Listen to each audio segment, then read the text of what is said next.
It is the season of summer vacations. And I suspect that we are missing some folks today who are traveling. I wanted to ask you, do you plan your trips when you go on vacations or other trips? Or are they just more organic? When we were a young married couple, we once planned a trip to the eastern shore of Virginia with my parents. Now, with some trepidation, I picked out a motel for us to stay. And it was the old-fashioned way. Before we had Google or Travelocity reviews or GPS, I actually called the Chamber of Commerce and got them to send me brochures and maps, which I used to map out our travel. Now, on this trip that I was planning, we would be hauling my dad's fishing boat behind us. And we would be going across that really famous bridge tunnel, the Chesapeake Bay Bridge Tunnel. It is about 20 miles long, and it's really an engineering marvel because you go over the water and then you go under the water at several points for about a mile a couple different times. And that last section would take us to the eastern shore of Virginia, where the fishing off the coast was legendary. Well, it turned out like an episode of I Love Lucy. Things started going wrong. First thing that went wrong was the air conditioning in that old, I think it might have been a Malibu, it was a Chevy, I think. Anyway, it was a 4-door car, so we had to resort to 455 air conditioning. Now, do you know what that is? That is when you roll down all 4 windows and you go 55 miles an hour. That's the air conditioning we had on this trip. We approached the bridge tunnel, and it really was something magnificent to see. But as we were going down the bridge tunnel, my mom and I don't know why, we were sitting in the back seat at that point, and of course we had the windows rolled down because it was hot, and we heard a strange noise. Well, let me tell you, we almost had a blowout underneath 100 feet of water underneath the Chesapeake Bay, and that's something you just don't want to happen. So then we put the spare on. They were very quick. They had a little pull-off section, and someone came to help us. We put the spare on and went on to the eastern shore of Virginia and bought some very expensive replacement tires for the 2 that seemed questionable. And then we got to that motel. Well, I think they sent me brochures that were about 20 years out of date because it was really run down and it was dirty. In fact, it was so dirty, even though this was a fishing trip and our standards were not really set too high, we had to go out and buy a couple cans of Lysol and some shower shoes, and we only stayed 1 night. And then there was the fishing, the main reason we were going. We had heard wonderful stories. In fact, my dad had been to this area with a group of men, and they'd come home with coolers full of fish. And we had heard about it, my husband and I and my mom, and we were excited.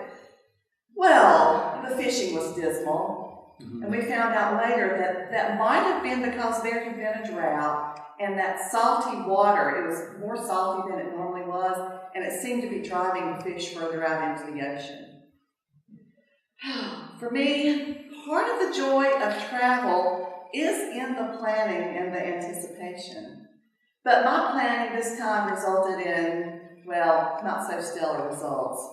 Things still didn't work out. Have you ever planned something and then find things don't work out the way you expect them to work out? Now, if you turn your imagination to our scripture this morning, I imagine the disciples and the followers of Jesus must have felt some frustration because things were not turning out like they thought they would. First of all, Jesus has taken them to the Samaritans who reject them. They don't receive them with any kind of hospitality. And Jesus rebukes them for wanting to seek revenge. And then there are those who pledge to follow him and are met with puzzling comments about foxes and birds and no place to lay his head and letting the dead bury their dead, and about this plow issue, about keeping your hands to the plow and not looking back. It was very puzzling. The Samaritans did not receive them. Now you have to know that during this time in history, there was some real enmity between the Jews and the Samaritans. Most Jews would not travel through Samaria. This was a racial group that was only partially Jewish. And part of the problem was the Samaritans really didn't hold Jerusalem in high holy esteem like the Jews did. So in bringing the disciples into this kind of unfriendly territory, I think Jesus was teaching his disciples to learn something that they would need to know about, how to deal with rejection. Not everyone will receive the good news with open arms. And rather than revenge, again he tells them in so many words to wipe the dust from their feet and move on. You know, temptations involving the use of power, like the disciples wanted to do, those kind of temptations would be an issue that the disciples would have to face. And in fact, that the church would have to face in the future. And then one disciple says, Jesus, I will follow you. And he says, foxes have holes and birds have nests, but the Son of Man has nowhere to lay his head. The incarnate God, the Messiah, is homeless, without a place to stay. See, Jesus is teaching his disciples there and now about detaching themselves from material possessions, a lesson about traveling light. And then what about the man who wanted to go bury his father? Now, some scholars think that perhaps the man's father was not dead, but he was asking permission to stay and delay following Jesus until after his father's death. In any case, Jesus says that no one who looks back is fit to follow him. In order to plow, one must look straight ahead. Nothing, not even the deep commitments of family, can be stronger than commitment to answering God's call. Commitment to discipleship tests our loyalties on every front, doesn't it? And being a Christian is not an easy path. We are called to this sanctified life that places the mission of God ahead of all other obligations. And it is in that tension that we live, balancing the needs of our families without becoming ruled by the possessions that make that independence available. On the surface, the second half of Luke, beginning with this chapter, is about a journey. After all, Jesus had set his face for Jerusalem. But in this chapter and the ones that follow, there are very few mentions about geography. We are learning more about Jesus, learning about the heart of God than we are about the places on a trip. But for the disciples at the time, I bet it really was puzzling for them that things were not turning out like they had planned. This was not the kind of Messiah that they had expected. Things were just not working out the way they thought they would. And they seemed to be really out of sync and have a difficult time to understand what Jesus' intentions were. It really must have been difficult to feel that out of control. Now, I have experienced being out of control, feeling out of control, haven't you? And not just when it comes to things like planning trips, but when it comes to really important life events like the birth of a child. When I was pregnant for the first time, I naively thought that if I had a birth plan, that things would go just as we, or I, had planned.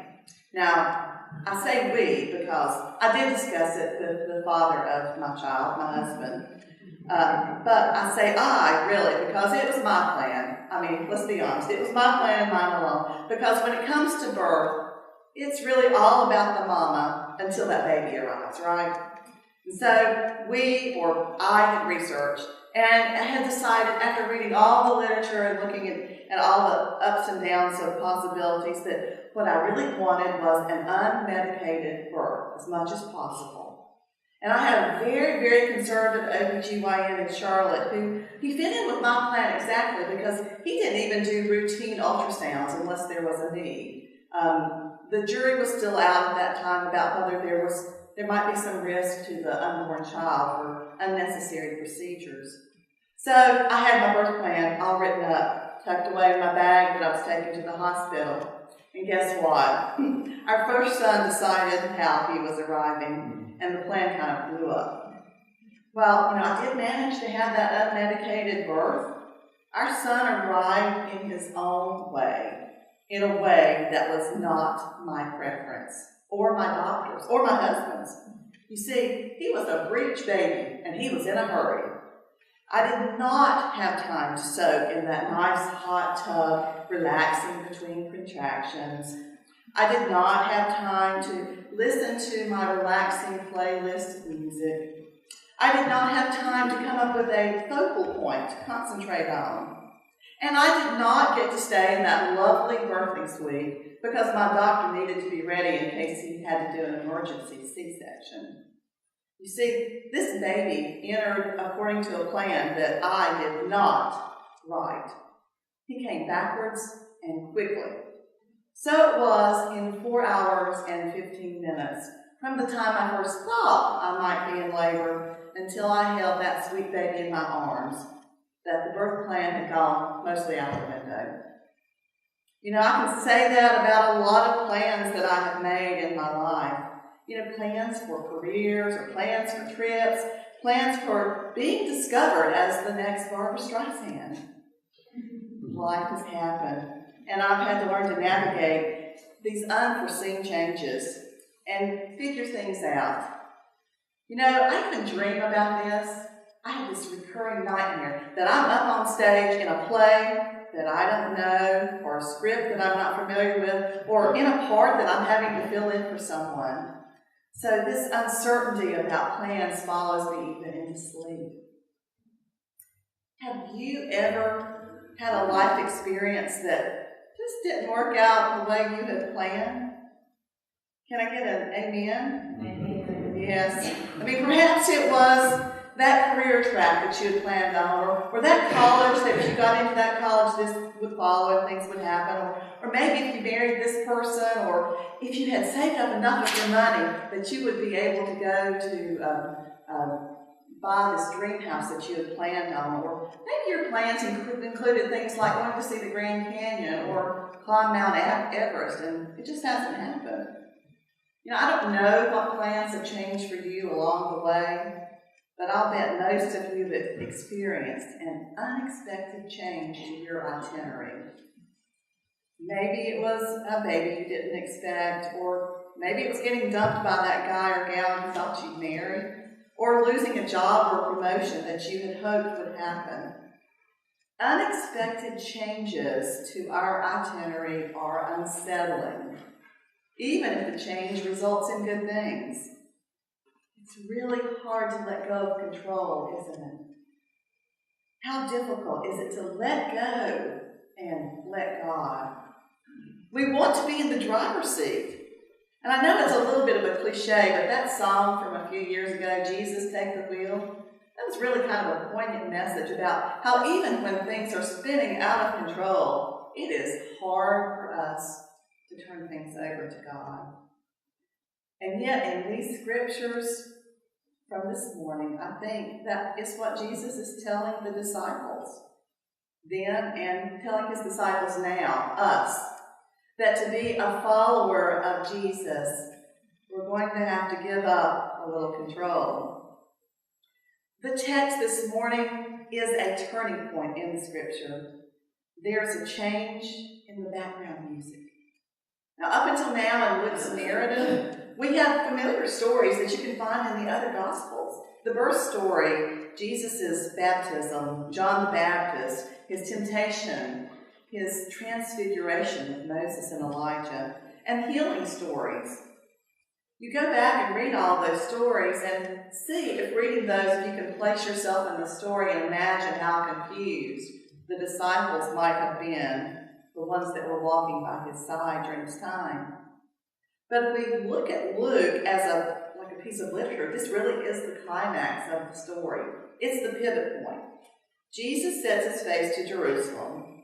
Now, prophets often set their faces toward a city that they were going to condemn, but Jesus sets his face towards his own suffering, towards his own death. It is clear from his conversation with his disciples that they just don't get it. They have yet to learn what the full implication of what it means to be called to follow Jesus. Do we get it today? Or do we practice something I've heard people call Christianity light?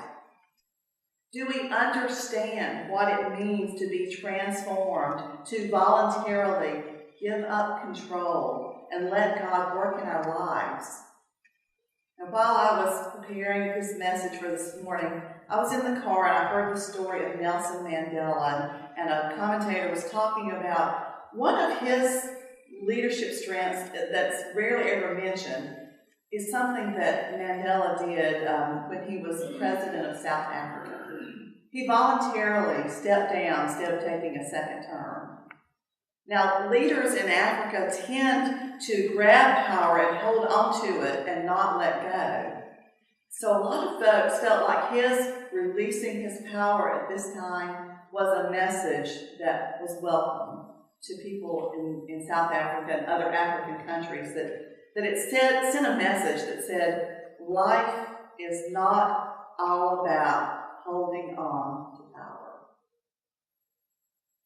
What is it that you are clinging to so tightly that you cannot fully follow Jesus?